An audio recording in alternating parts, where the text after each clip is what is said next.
Hi friends, welcome back to my channel. അപ്പൊ ഇന്ന് ലക്ഷ്മി നക്ഷത്രയുടെ ചാനലിൽ ഒരു വീഡിയോ കാണാനിടയായി. Q&A ആണ്. അപ്പൊ ഒരാള് ചോദിച്ചിരിക്കുന്ന ഒരു ചോദ്യത്തിനുള്ള മറുപടി ലക്ഷ്മി നക്ഷത്ര പറയുന്നുണ്ട്. അത് എന്താണെന്ന് ചോദിച്ചാൽ ഈ മേഖലയിലേക്ക് കടന്നു വന്നിട്ട് ഉണ്ടായ തിക്താനുഭവങ്ങൾ പറയാവുന്നു. അപ്പൊ ലക്ഷ്മി നക്ഷത്ര പറയാനുണ്ട്, ആരോടും ഞാൻ അത്ര ഷെയർ ചെയ്തിട്ടൊന്നുമില്ല, എന്നാ മനസ്സിൽ ഏറ്റവും മുറിവായിട്ട് ഇന്നും അത് പറയുമ്പോ പുള്ളിക്കാരത്തി ശരിക്കും കരഞ്ഞു പോകുന്നുണ്ട്. മനസ്സിനേറ്റിയ ഒരു മുറിവ്. കാരണം പുതിയതായിട്ട് ഒത്തിരി ബുദ്ധിമുട്ടുകൾ സഹിച്ചാണല്ലോ ഈ സിനിമാ ഫീൽഡിലോട്ടല്ലേ ഈ ഫീൽഡിലോട്ടൊക്കെ എത്തണം. ഇതിന്റെ പുറകിൽ നല്ല കഷ്ടപ്പാട് വരും.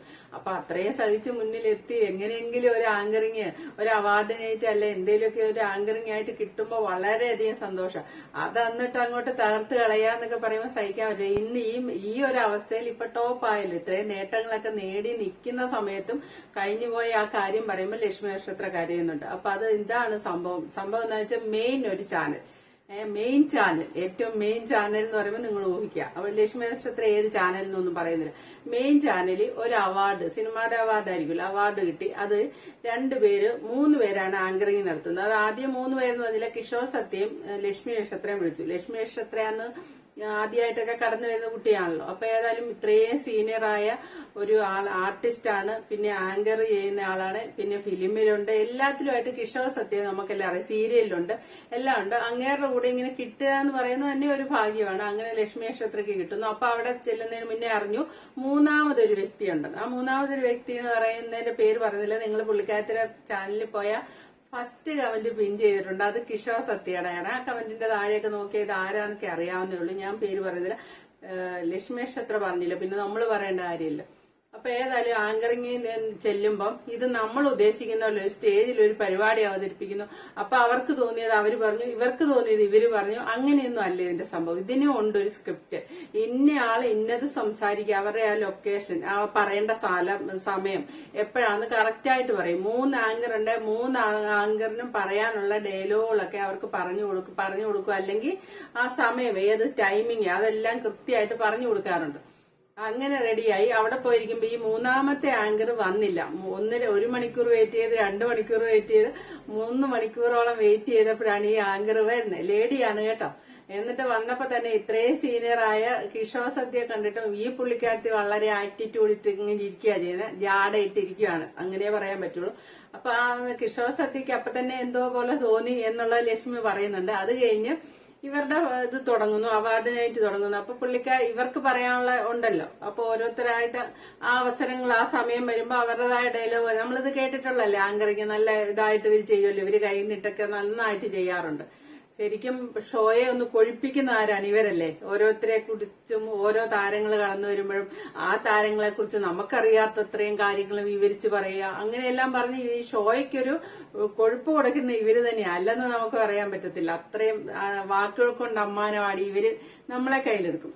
അതിനൊരു അവസരമാണ്. ആ ഒരു പുതിയതായിട്ട് കയറി വരുന്ന ഒരു കുട്ടിയാണ് അവിടെ അന്ന് നല്ല പോലെ പെർഫോം ചെയ്താൽ പിന്നീട് വേറെ ചാനലുകൾ വേറെ ഇഷ്ടം പോലെ അവസരം കിട്ടും. അപ്പൊ ഈ ഒരു പ്രതീക്ഷയൊക്കെ ലക്ഷ്മി നക്ഷത്രയ്ക്ക് എന്താണേലും ഉണ്ടാവുമല്ലോ. അപ്പൊ ഇതിന് പോയി നിൽക്കുമ്പം ഇത് എന്ത് സംഭവിക്കുമെന്ന് ചോദിച്ചാൽ, ഈ മൂന്നാമത് വന്ന ഒരു വ്യക്തി ഉണ്ടല്ലോ, ആ വ്യക്തി ഇവരെ 2 പേരെ കൊണ്ടും ഒന്നും പറയിപ്പിച്ചില്ല. എല്ലാം ഓവറോൾ ചെയ്ത് ആ പുള്ളിക്കാരത്തി തന്നെ എല്ലാം സ്വന്തമായിട്ട് എടുത്തങ്ങ് പറഞ്ഞു. ഇവര് 2 പേര് നോക്കൂത്തികളായിട്ട് അവിടെ നിന്നു. ഇത് കാണുന്ന നമ്മൾ കാണികൾ, പ്രേക്ഷകരായിട്ട് നമ്മൾ കാണുകയാണെങ്കിൽ നമുക്ക് മനസ്സിലാവില്ല. നമ്മൾ നോക്കുമ്പോ ഇവരെന്ത് മന്ദബുദ്ധികളാ, ഒന്നും പറയുന്നില്ല. അതേ സമയത്ത് മറ്റേ പുള്ളിക്കാരത്തി എന്ത് നന്നായിട്ടാണ് ആങ്കർ ചെയ്യുന്നത്, നമുക്ക് അവരോട് അങ്ങ് താല്പര്യം തോന്നും. സത്യം എന്താന്ന് ഇവർക്കേ അറിയത്തുള്ളൂ, നമുക്ക് പ്രേക്ഷകർക്ക് അറിയാൻ പറ്റില്ല. പ്രേക്ഷകർ നോക്കുമ്പോ അവര് വളരെ കാര്യമായിട്ട് ആക്റ്റീവായിട്ട് നിന്ന് എല്ലാം പറയുന്നു, എല്ലാം ചെയ്യുന്നു. ഇവര് 2 പേര് വെറുതെ നോക്കി നിൽക്കുന്നു. ഇതിനെയൊക്കെ ആര് പിടിച്ചോണ്ട് വന്നാന്നേ നമ്മൾ ചിന്തിക്കുള്ളൂ. അത് നമ്മുടെ ഭാഗം, നമ്മൾ കാണുന്നതാണ് ചിന്തിക്കുന്നത്. പക്ഷെ ഇവർക്കല്ലേ അറിയുള്ളൂ ഇതെന്താ നടക്കുന്നത്. അപ്പൊ പകുതിക്ക് വെച്ച് കിഷോർ സത്യ പറയുന്നുണ്ട്, ഞാൻ ഇട്ടേച്ച് പോവാന്ന് പറയുന്നുണ്ട്.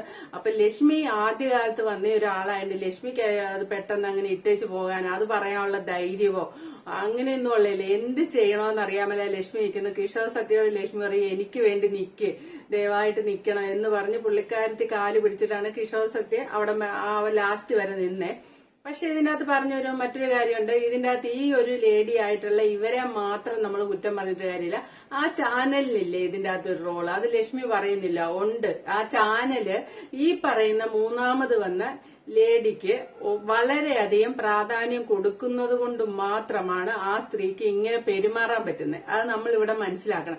ഇത്രയും സീനിയറായ കിഷോറിനെ വരെ മാറ്റി നിർത്തിയിട്ട് ഇവർക്ക് പറയാൻ ഒരു ഇതും കൊടുക്കാതെ വൺ മാൻ ഷോ നടത്തി അവരിങ്ങനെ നിൽക്കണമെങ്കിൽ അവർക്ക് അതിന്റെ പിന്നിൽ എന്താണ്, ആ ധൈര്യം എങ്ങനെയാണ് കിട്ടുന്നത് എങ്ങനെയാണ്? അത് ഈ ചാനലിൽ നിന്ന് കിട്ടുന്നതാണ്. ആ ചാനലുകാര് ഏറ്റവും പോലിച്ചു കൊഞ്ചിച്ചു വെച്ചിരിക്കുന്ന ഒരു ആങ്കറാണ് അത്. ആ കുട്ടിക്ക് എല്ലാ സ്വാതന്ത്ര്യം ഇവർ കൊടുക്കുന്നുണ്ട് ഈ ചാനലുകാര്. അതുകൊണ്ടാണ് ഇവർക്കിട്ട് ലക്ഷ്മിക്കിട്ടും കിഷോറിനിട്ടും ഈ പെൺകുട്ടി ഈ ലേഡിക്ക് ഈ പണി കൊടുക്കാൻ സാധിക്കുന്നത്. അതേസമയത്ത് അതല്ലാതെ ഇവരെ പോലെ തന്നെ വന്ന ഒരു ആങ്കർ ആയിരുന്നുവെങ്കിൽ ആ സ്ത്രീക്ക് ചെയ്യാൻ പറ്റത്തില്ല. അപ്പൊ അത് അവരങ്ങനെ ചെയ്തിട്ടുണ്ട്. അവർക്കൊപ്പം തന്നെ കുറ്റക്കാരാണ് ചാനലുകാർ. ലക്ഷ്മി ആ ചാനലുകാരുടെ പേരങ്ങനെ പറയാൻ കഴിയില്ലാത്തതുകൊണ്ട് ലക്ഷ്മി ആ മൂന്നാമത്തെ ആങ്കറിനെ മാത്രമേ പറയുന്നുള്ളൂ. പക്ഷെ അതല്ല, ചാനലുകാർ ഒപ്പത്തിനൊപ്പം നിന്നവരാണ്. അപ്പൊ ലക്ഷ്മി പറയുന്നത് നിങ്ങളൊന്ന് കേട്ടു നോക്ക്.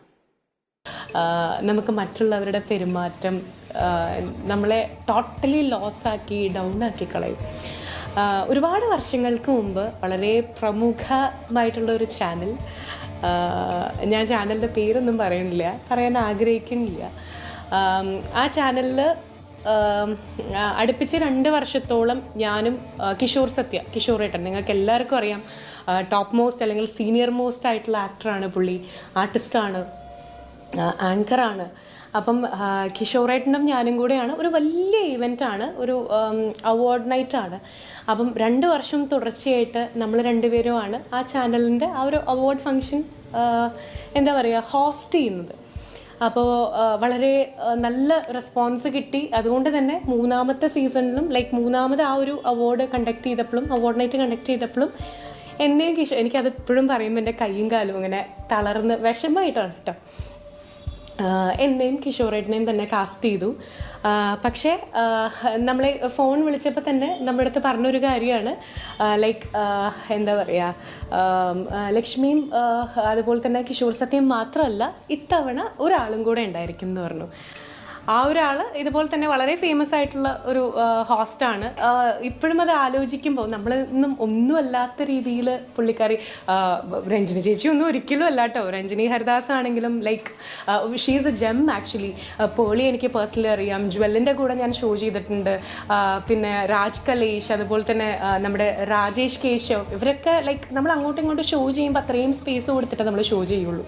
2 പേരുണ്ടെന്നുണ്ടെങ്കിൽ ഷോ ബെസ്റ്റ് ആവണമെങ്കിൽ നമ്മൾ നല്ല ഔട്ട് കൊടുക്കണം. അപ്പം നമ്മൾ പ്ലാൻ ചെയ്തിട്ടാണ് ചെയ്യുക. അപ്പം തലേന്ന് റിഹേഴ്സൽ ടൈമിൽ ഞാനും കിഷോറേട്ടനും വന്നിരിക്കുന്നു. 1 മണിക്കൂർ വെയിറ്റ് ചെയ്തു, 2 മണിക്കൂർ വെയിറ്റ് ചെയ്തു, 2.5 മണിക്കൂർ കഴിഞ്ഞപ്പോഴാണ് ഇദ്ദേഹത്തിൻ്റെ വരവ്. അതായത് 3rd പേഴ്സൺ. ഇദ്ദേഹം വന്നു, ജസ്റ്റ് അവിടെ ഇരുന്നു, വൻ ആറ്റിറ്റ്യൂഡും കാര്യങ്ങളൊക്കെ ഇട്ടു. അപ്പോഴേ കിഷോറേട്ടൻ എന്നെ നോക്കിയിട്ടോ. 2 വർഷം നമ്മൾ ഒരുമിച്ചല്ലേ ചെയ്തിരുന്നത്.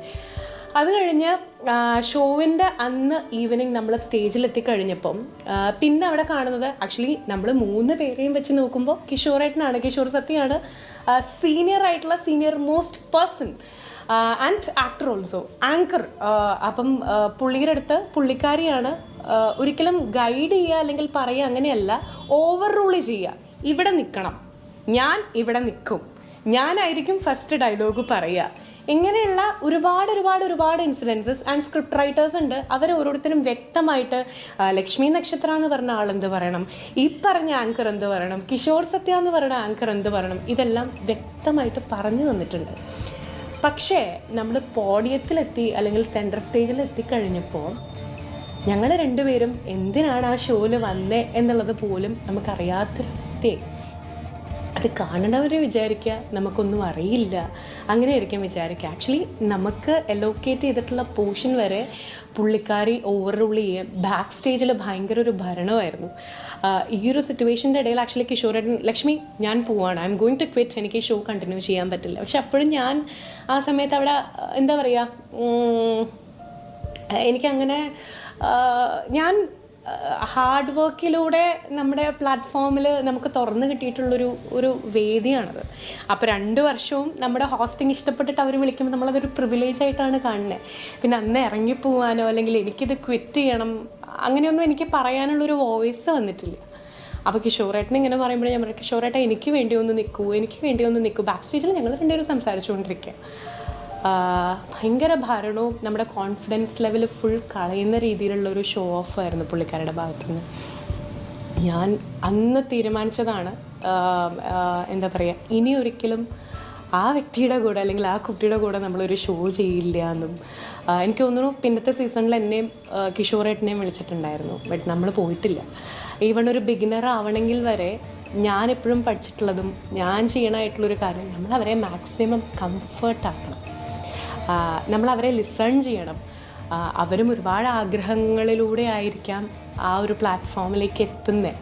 നമ്മളെ ഭരിച്ച് അടിച്ചമർത്തി നിർത്താതെ എല്ലാവർക്കും ഈക്വൽ സ്പേസാണ് കമ്പനി പ്രൊവൈഡ് ചെയ്തിട്ടുള്ളതെന്നുണ്ടെങ്കിൽ ഒരു give respect and take respect. എന്നോട് പോട്ടെ എന്ന് ആലോചിക്കുക. പക്ഷേ ആ ഒരു ശോഭനോട് നമ്മൾ കാണിക്കുന്ന ഒരു സിൻസിയാരിറ്റി ഉണ്ടല്ലോ, നല്ലൊരു ഔട്ട് കിട്ടണമെങ്കിൽ. അപ്പോൾ എന്നെ സംബന്ധിച്ചിടത്തോളം അത് ഭയങ്കരമായിട്ട് ലൈക്ക് എന്താ പറയുക, അന്നത്തെ ഒരു ദിവസം നമ്മൾ ഫേസ് ചെയ്തിട്ടുള്ളൊരു കാര്യം എന്ന് പറഞ്ഞാൽ, ഞാൻ എന്തിനാണ് ഇവിടെ വന്നേ, എനിക്ക് തീരെ കഴിവില്ലേ, എന്നെ ഒരു റോങ് ചോയ്സ് ആയോ കമ്പനി സെലക്ട് ചെയ്തത്. പക്ഷെ അപ്പം ഞാൻ പറയും 2 വർഷം ഞാനല്ലേ ചെയ്തത്, ഞാനും അദ്ദേഹമല്ലേ ചെയ്തത്. അന്ന് തീരുമാനിച്ചതാണ് ഒരിക്കലും ഇനി പുള്ളിക്കാരിയുടെ കൂടെ ഒരു ഷോ ചെയ്യില്ല എന്നുള്ളത്. ആൻഡ് ശരിക്കും പറഞ്ഞാൽ ആ ഒരു അനുഭവം ഉള്ളത് കൊണ്ടായിരിക്കാം എൻ്റെ കൂടെ ആര് വന്നാലും ഞാൻ അത്രയും സ്പേസ് കൊടുക്കും കേട്ടോ. കാരണം 2 പേരും ഒരുമിച്ച് സംസാരിച്ചാൽ അത് ഭയങ്കര ക്ലാഷായിട്ട് എൻ്റെ ലൈഫിൽ ഒരിക്കലും മറക്കാൻ പറ്റാത്ത ഈ ഇൻഡസ്ട്രീനെ പോയാലോ മതി. ആ ഷോ കഴിഞ്ഞിട്ട് ഞാൻ അമ്മയുടെ അടുത്ത് പോയിട്ട് ഓടി കെട്ടിപ്പിടിച്ച് കരഞ്ഞ ഒരു മൊമെൻ്റ് ഉണ്ട്. അമ്മേ, നമ്മളെന്തിനാ അവർ വിളിച്ചേ, ഇങ്ങനെ വിളിച്ചു വരുത്തി കളിയാക്കാൻ വേണ്ടിയിട്ടാണോ, ഇങ്ങനെയായിരുന്നെങ്കിൽ എനിക്ക് ഈ പരിപാടി തരാതിരിക്കായിരുന്നില്ലേ. കാരണം അന്ന് എനിക്ക് അത്ര വയസ്സേ ഉള്ളൂ. നമുക്ക് സ്വയം നമ്മുടെ കഴിവിലൊരു ഇത് തോന്നിപ്പോവില്ലേ, നന്നായിട്ട് ചെയ്തിട്ടും നമുക്കൊരു സ്പേസ് തരാതെ. അതങ്ങനത്തെ ഒരു മൊമെൻ്റ് കേട്ടോ. അത് പറയുമ്പോൾ എനിക്ക് എന്താ പറയുക, കുറച്ച് ഇമോഷണലി നമ്മൾ ബാക്കിലേക്ക് പോകുമ്പോഴേ. പക്ഷേ നമ്മൾ എത്രയൊക്കെ സങ്കടപ്പെട്ടിട്ടുണ്ടെങ്കിലും ദൈവം എന്ന് പറയുന്ന ഒരാൾ ഇതെല്ലാം കാണുന്നുമുണ്ട്. ഇപ്പുറത്ത് നമുക്കായിട്ടൊരു വലിയൊരു അച്ചീവ്മെൻറ്റ് അദ്ദേഹം നമുക്കായിട്ട് എടുത്തു വെച്ചിട്ടും ഉണ്ടായിരിക്കും. അതിൻ്റെ ഒരു വലിയ എക്സാമ്പിളാണ്. അന്ന് എൻ്റെ മനസ്സിൽ ഇങ്ങനെ ഒരു എന്താ പറയുക, എക്സ്പീരിയൻസിൻ്റെ ഒരു കറ വീണില്ലായിരുന്നെങ്കിൽ എന്താ പറയുക, ഇന്നത്തെ ഞാൻ ചിലപ്പോൾ ഉണ്ടാവില്ലായിരുന്നു. പക്ഷെ എനിക്ക് ആരോടും പരാതിയോ പരിഭവമോ ഒന്നുമില്ല കേട്ടോ. അപ്പോൾ ഇതൊക്കെയാണ് എനിക്ക് ലൈക്ക് ഇൻഡസ്ട്രിയിൽ നിന്ന് ഉണ്ടായിട്ടുള്ള. രശ്മി പറഞ്ഞൊക്കെ കേട്ടില്ലേ, പിന്നീട് അവര് വിളിച്ചു, ആ ചാനലുകാരാ വിളിക്കുന്നത്. പിന്നീട് വിളിച്ചു, ലക്ഷ്മി പോയിട്ടില്ല എന്നാണ് പറയുന്നത്. അപ്പൊ പിന്നീട് വിളിച്ചപ്പം ലക്ഷ്മി പോയിട്ടില്ല എന്ന് തീരുമാനം എടുക്കുന്നതിന്ന് തന്നെ നമുക്കറിയാം ആ ലേഡി തന്നെയല്ല ഇതിന്റെ കാരണം, ആ ചാനലാണ് ഇതിന്റെ കാരണം. അവര് ആ ലേഡിക്ക് കൊടുത്തിരിക്കുന്ന പ്രാധാന്യമാണ് അവരെ കൊണ്ട് ഇത്ര അഹങ്കാരം കാണിക്കാൻ, ജാട കാണിക്കാനും ഇവരുടെ അവസരങ്ങൾ കളയാനും ചെയ്ത ഒരു പണി. അത് ചെയ്യാൻ അവർക്ക് എവിടുന്ന ധൈര്യം കിട്ടി? ആ ചാനലിന്റെ ശക്തിയാണ്. ആ ചാനൽ അവർക്കൊപ്പം നിൽക്കും എന്ത് വന്നാലും. ഇവരെ വിളിച്ച് അപമാനിക്കുകയാണ് ആ ചാനൽ സത്യം പറഞ്ഞാൽ ചെയ്തത്. ആ ലേഡിയൊക്കൊപ്പം തന്നെ കുറ്റം ചെയ്തതാണ് ആ ചാനലും. പക്ഷെ രണ്ടാമത് വിളിച്ചപ്പോ പോയില്ല. എന്താണ് ലക്ഷ്മി പറഞ്ഞു വെക്കുന്നത്? അന്ന് അവിടുന്ന് മനസ്സുമെടുത്ത് ലക്ഷ്മി ഈ പരിപാടി വേണ്ടെന്ന് വെച്ചാൽ ഇന്ന് ഇത്ര നേട്ടങ്ങളൊക്കെ നേടി ഈ ഒരു പൊസിഷനിൽ ലക്ഷ്മി നക്ഷത്രം നിൽക്കില്ല. പക്ഷെ ഈ ചെയ്ത ലേഡിയുടെ ഉദ്ദേശം ഇത് തന്നെയാണ്. നിങ്ങൾക്ക് മനസ്സിലാവുന്നില്ലേ? ഇങ്ങനെ ഈ ഒരു ആങ്കറിങ്ങിന് അവസരം ലക്ഷ്മിക്ക് അവിടെ കൊടുത്ത് ലക്ഷ്മി നല്ലവണ്ണം പെർഫോം ചെയ്ത് കഴിഞ്ഞാൽ വേറെ ചാനലുകളൊക്കെ വിളിക്കുകയും ചെയ്യും. അതനുസരിച്ച് പിന്നെ അങ്ങോട്ട് കരിയർ കയറിപ്പോവും. അതുണ്ടായാൽ നാളെ ഇവർക്ക് ഒരു വെല്ലുവിളിയല്ലേ? ഇവർ ലക്ഷ്മി അങ്ങനെ വളർന്നു വന്നാൽ നാളെ ഇവർക്കൊരു ശത്രുവല്ലേ, കോമ്പറ്റീഷൻ ആവുമല്ലോ. അപ്പൊ അത് ഒഴിവാക്കാൻ വേണ്ടിയാണ് ഒന്നും പറയിക്കാതെ ഇവര് കയറി പറയുമ്പോ ലക്ഷ്മി ഉമ്മ ഇങ്ങനെ എലുഫിയായിട്ട് സ്റ്റേജിൽ നിൽക്കുമ്പോ കാണുന്ന മറ്റുള്ള എല്ലാരും വിചാരിക്കുന്നത് ആ കുട്ടിക്ക് ഒന്നും പറയാറില്ല, വെറുതെ കൊണ്ട് നിർത്തിയിരിക്കുക വേഷം കെട്ടിച്ച്, ഇങ്ങനെ ഒരു ഇമേജ് വരും. അതോടെ കരിയറിനെ അത് ബാധിക്കും. അപ്പൊ അത് ബാധിക്കാൻ വേണ്ടിയാണ് അത് ചെയ്തത്. അപ്പൊ ആ ചെയ്യത്തിൽ ആ ചാനലും സത്യം പറഞ്ഞ ആ ചാനലും ഈ ലേഡിയും ഒരേപോലെ ലക്ഷ്മിക്കിട്ട് പണി കൊടുത്തിട്ടുണ്ട്. എന്നാലും ഇങ്ങനെയൊക്കെ പണി കൊടുത്താലും ദൈവം എന്നുണ്ടെന്ന് പറയുന്ന പോലെ ദൈവവും കൂടെ നിന്നും അധ്വാനിക്കുകയും ഹാർഡ് വർക്കുകയും ചെയ്ത് അല്ലെ അവിടെ തീരാവുന്ന കരിയറാണത്. അതിൽ നിന്ന് ലക്ഷ്മി നക്ഷത്രം ഏതായാലും ആരൊക്കെ നശിപ്പിക്കാൻ ശ്രമിച്ചാലും കയറി വരണമെന്നുണ്ടെങ്കിൽ കയറി വരും. അതിന്റെയാണ് ഇന്നിപ്പം നിൽക്കുന്നത്. ഇന്ന് എന്ത് പറഞ്ഞാലും എല്ലാവർക്കും ലക്ഷ്മി നക്ഷത്രയോട് ഒരു പ്രത്യേക സ്നേഹം തന്നെയാണ്. Okay, thank you for watching. അടുത്ത വീഡിയോ കാണാം.